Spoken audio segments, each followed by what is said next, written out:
Сәлеметсіздер ме, құрметті әріптестер? Бүгінгі видео сабақ мектепке дейінгі педагогика және психологияға арналады. НКТ-да келіп жатқан сұрақтарды талдаймыз. Мектепке дейінгі педагогика және психология. Бірінші сұрақ. Жастық дамуға және орта ықпалына байланысты ойлау процесінде өзгерістердің болуы және сандық, сапалық ерекшеліктердің жиынтығы. Дұрыс жауабы ақыл-ой дамуы. Екінші. Мәдени гигиеналық дағдылар түрлері. Дұрыс жауабы жуыну, тәртіптілік, мінез-құлық. Үшінші. Мектепке дейінгі мекемедегі сюжеттік ойындарды ұйымдастыру принциптерін қарастырған. Дұрыс жауабы Михайленко және Картакова. Мектепке дейінгі баланың ерік әрекетін тәрбиелеуде сақталатын ережелер. Дұрыс жауабы үлкендер балаға шыншыл болып, іс-әрекетінің дұрыс орындалуын қадағалау. Бесінші сұрақ. Дидактиканың басты қағидалары. Дұрыс жауабы тәрбиелеушілік және дамытушылық. Алтыншы. Балалар үшін еңбек тапсырмаларын орындауға қол жетімді жас. Дұрыс жауабы 5-6 жас. Жетінші. Заттар арқылы үлкен адамдардың шынайы істерін қайталап көрсету мектепке дейінгі кішкентай балалар ойынының дұрыс жауабы негізгі мазмұны болып табылады. Яғни, заттар арқылы үлкен адамдардың шынайы істерін қайталап көрсету мектепке дейінгі кішкентай балалар ойынының негізгі мазмұны болып табылады. Сегізінші сұрақ. Мектепке дейінгі баланың балабақшаға ауыр бейімделуі дегеніміз. Дұрыс жауабы балалар 2 айдан 6 ай немесе одан да ұзақ уақыт арасында балабақшаға бейімделе алмайды. 8-9% балалар ерекше назарды қажет етеді. Балалардың тәбеті төмендеп, ұйқысы нашарлайды. Ата-анасымен жылап айырылысады. 9. Өз зерттеуінде отбасылық тәрбиенің күші мен беріктігін анықтайтын факторларды жүйелеген. Дұрыс жауабы Азаров. 10. Зигмунд Фрейд бойынша тұлғаның даму бағыты. Дұрыс жауабы биологиялық, әлеуметтік, биоәлеуметтік. 11. Дидактика терминін қолданысқа алғаш енгізген. Дұрыс жауабы Радке. 12. Тәрбиешінің шеберлігі талантты керек ететін ерекше бір өнер емес, бірақ ол музыкантты, дәрігерді шеберлікке қалай үйрету керек болса, солай үйретуді керек ететін мамандық деген ойдың авторы.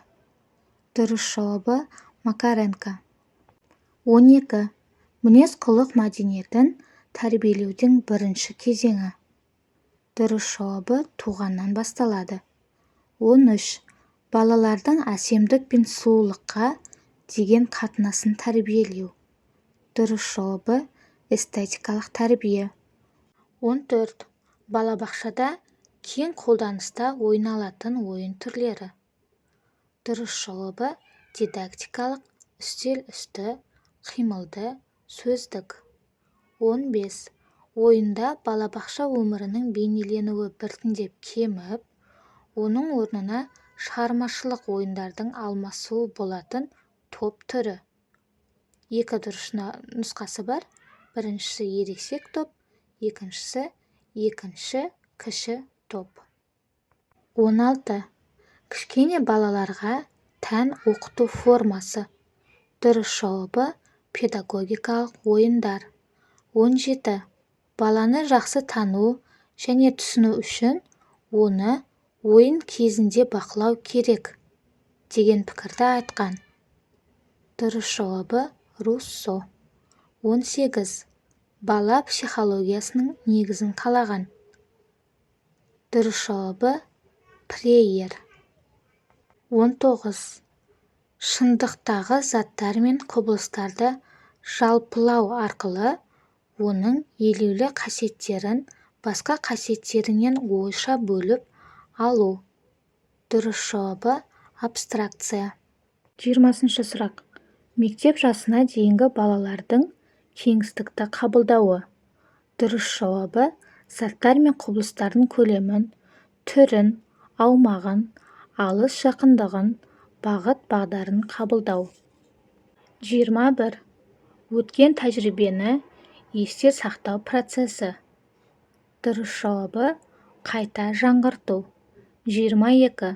Сыртқы дүниедегі заттар мен құбылыстардың жеке қасиеттерінің бейнесі болып табылатын түйсіктер. Дұрыс жауабы көру, есту, иіс, дәм, тері. 22. Мектеп жасына дейінгі балалардың кейбіреулерінде байқалатын көру есінің ерекше түрі. Дұрыс жауабы эйдетикалық. 23. Мектепке дейінгі жастағы балаларға тән қиял. Дұрыс жауабы ықтиярлы қиял. 24. Ми қабығының күрделі анализдік және синтездік қызметінің нәтижесі. Дұрыс жауабы қабылдау. 25. Мектепке дейінгі балалық шақта баланың сезімі. Дұрыс жауабы едәуір дәрежеде тереңдейді және нығая түседі. 26. Адамның мінез бітістерін жоғарғы жүйке қызметінің тума типтерімен өмір сүру барысында қалыптасатын уақытша жүйке байланыстарының өзіндік құндылығы деп түсіндірген. Дұрыс жауабы Павлов. 27. Темперамент туралы теорияның негізін қалаған. Дұрыс жауабы Гиппократ. 28.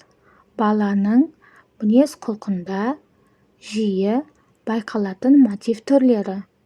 Дұрыс жауабы ойын мотиві. 29. Баланың дені сау болуын қамтамасыз етуде берілетін тәрбие түрі. Дұрыс жауабы дене тәрбиесі. 30. Тәрбиешінің кәсіби құзырлығының сипаты.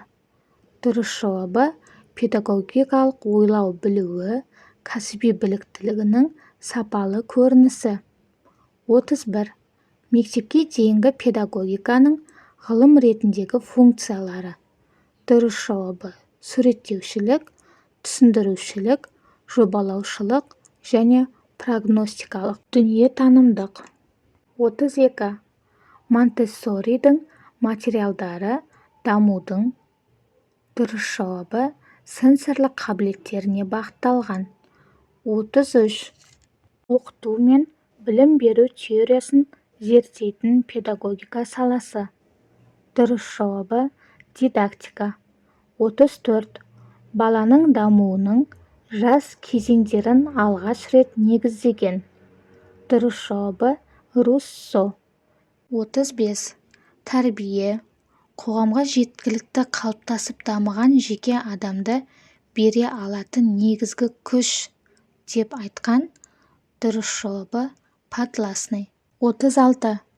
Баланың бақшаға қысқа мерзімді бейімделуі. Дұрыс жауабы 1-2 апта. Құрметті әріптестер, осымен мектепке дейінгі педагогика және психологияның бірінші бөлімі аяқталды. Менің видеосабақтарым сіздерге пайдалы болса, арнама тіркеліп, лайк, комментарий жазыңыз.